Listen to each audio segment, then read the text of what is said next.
ओम शांति। आज की अव्यक्त मुरली में बाबा ने कहा कि हमको स्वमान में रहना है और सबको सम्मान देना है, सदा सहयोगी बनना है और समर्थ बनाना है। बाबा ने कहा कि आज भाग्य विधाता अपने बच्चों के मस्तक पर भाग्य की लकीरें देख रहे हैं। बाबा ने 3 लकीरें हमारे मस्तक पर देखी। पहली लकीर बाबा ने कहा परमात्म पालना की, ये भाग्य की लकीर देखी कि हम बच्चे परमात्मा की पालना में पल रहे हैं। आप बच्चे कितने भाग्यवान हैं।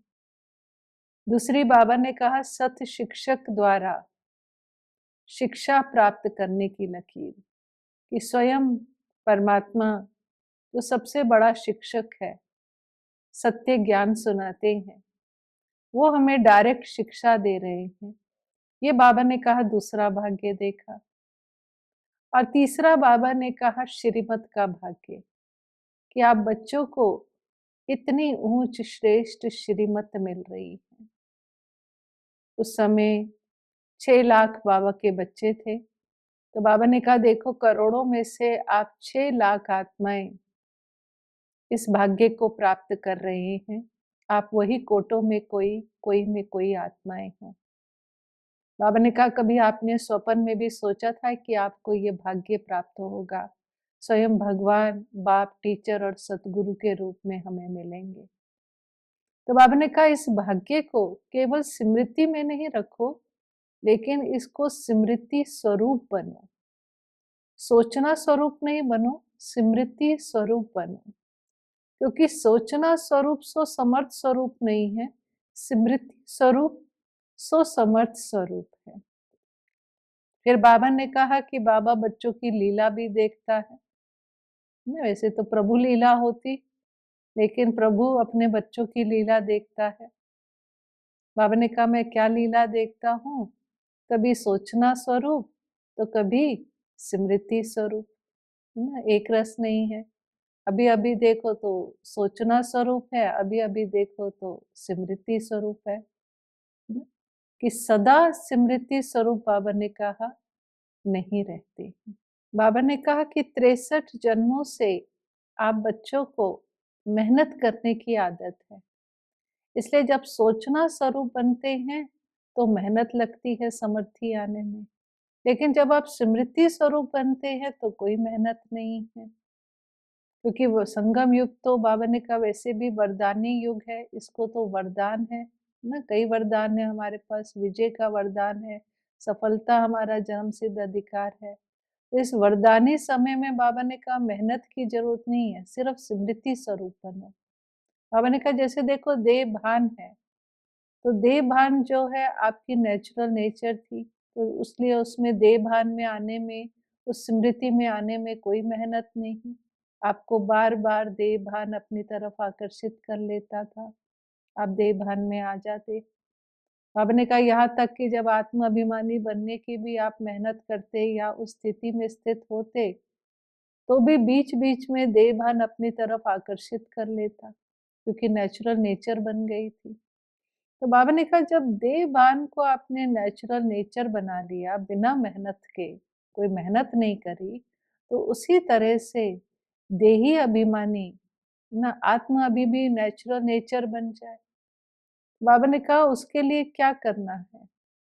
तो उसके लिए बाबा ने कहा देखो जब आप यहाँ आए तो आपको पहला पाठ क्या पढ़ाया गया, कि आप देह नहीं हो, आप आत्मा हो, है ना, ये पाठ पढ़ाया गया ना।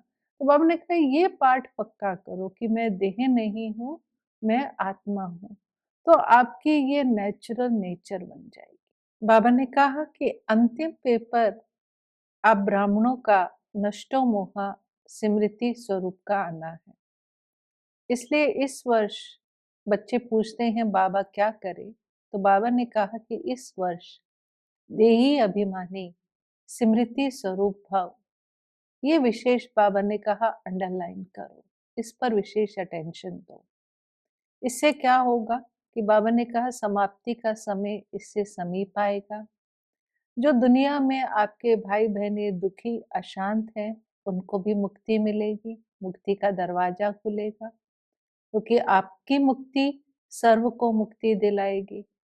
व्यर्थ को भी सहज समाप्त कर सकेंगे और मेहनत से भी मुक्त हो जाएंगे। तो इसलिए बाबा ने कहा कि निरंतर देही अभिमानी स्मृति स्वरूप ये आपकी नेचुरल नेचर बन जाए। और बाबा ने कहा कि इस वर्ष बाबा और क्या चाहते हैं कि इस वर्ष समस्या समाप्त और समाधान समर्थ बनना है। बाबा ने कहा बाबा अब कोई बहाना नहीं सुनेगा कि ये हो गया, ऐसा ना होता तो मैं ये कर लेता। तो बाबा ने कहा बाबा कोई भी बहाना नहीं सुनना चाहता है। बाबा ने कहा कितनी भी बड़ी हिमालय से भी बड़ी परिस्थिति आ जाए, 100 गुना बड़ी परिस्थिति आ जाए, व्यक्ति से, वस्तुओं से, प्रकृति से, कहीं से भी कोई भी समस्या आ जाए, लेकिन बाबा क्या चाहता है? समाधान समर्थ स्वरूप। और बाबा ने कहा इसकी जो विधि क्या है? इसकी विधि है स्वमान, निरंतर स्वमान में रहना, नेचुरल स्वमान में रहना। ना स्वमान याद नहीं करना पड़े। बाबा ने कहा नेचुरल आपके अंदर वो स्वमान में आप स्थित हो जाओ। और बाबा ने कहा है कि इसलिए बाबा अब कोई भी किसी भी प्रकार का बाबा बहाना नहीं सुनना चाहता है। और उसकी विधि भी स्वमान बताई बाबा ने कहा। और बाबा ने कहा हर कल्प आप ही तो बने हो, है ना। हर कल्प में बाबा ने कहा आज भी आप बने हो, कल पहले भी आप बने थे और हर कल्प आप ही बने हो ना। बाबा ने कहा पिछले कल्प भी आपने सर्टिफिकेट लिया है, चाहे पास विद ऑनर का या पास का, लेकिन आप ही हो, आप ही थे और आप ही रहेंगे।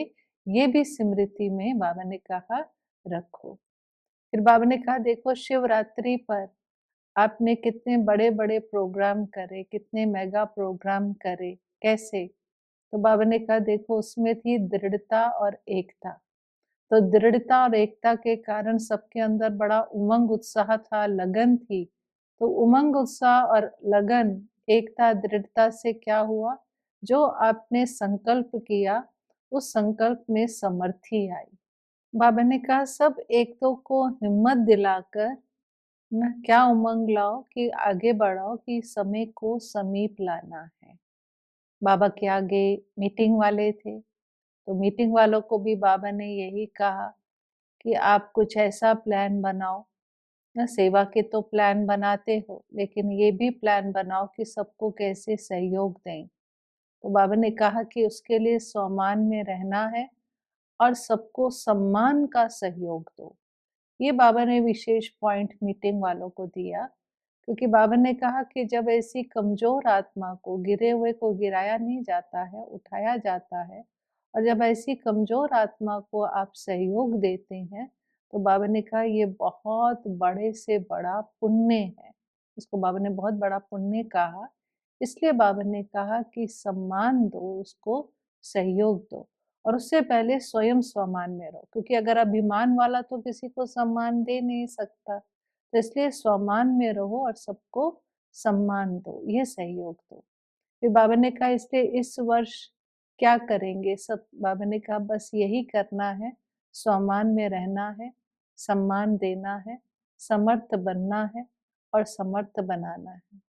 बाबा ने कहा व्यर्थ बातों में अब नहीं जाना है।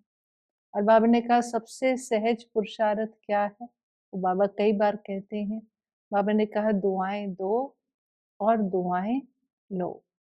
ये बाबा ने कहा कि ये सबसे सहज पुरुषार्थ है।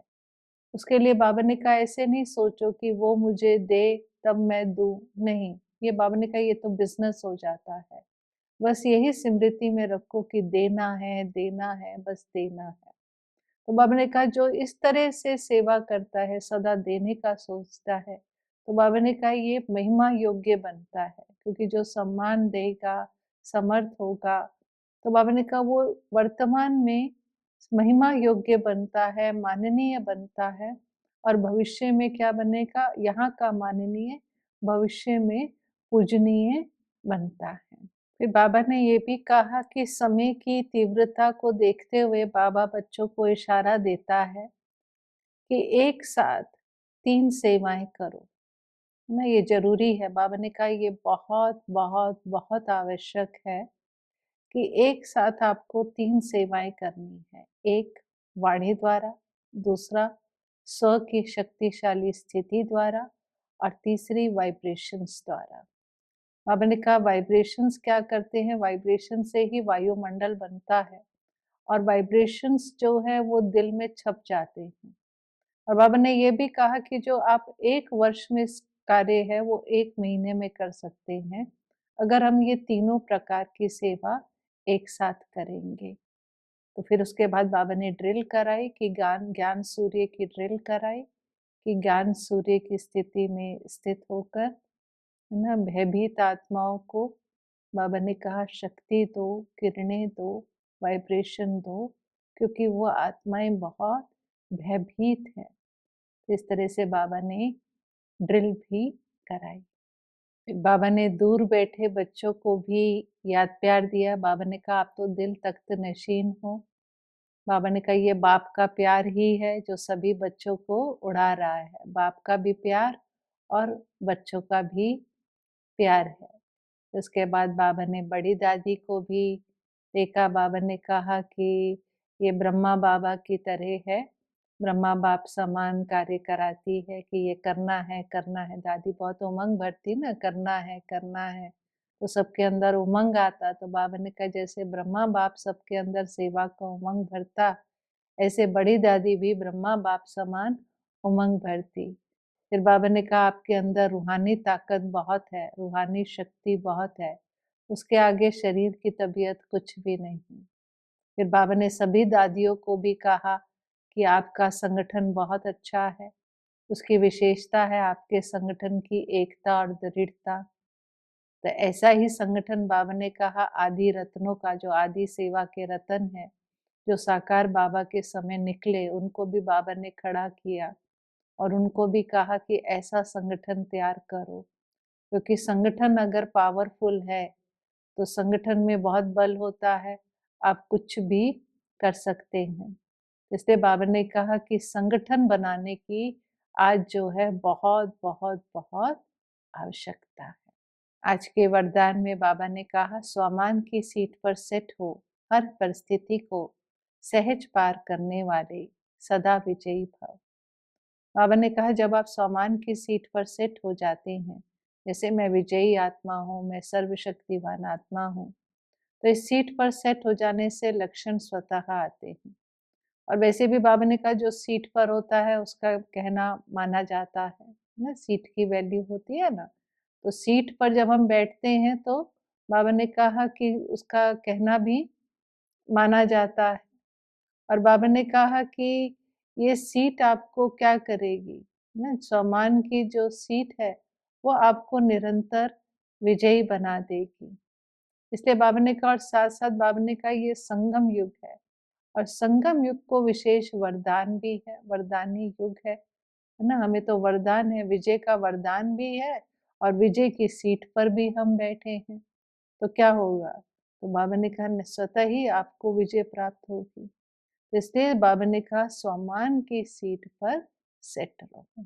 आज के स्लोगन में बाबा ने कहा सर्व आसक्तियों पर विजय प्राप्त करने वाले ही शिव शक्ति पांडव सेना है ना। पांडवों और कौरवों में यही फर्क था। कौरवों के अंदर आसक्ति थी, हमेशा उनके अंदर इच्छाएं थी, ये भी चाहिए वो भी चाहिए।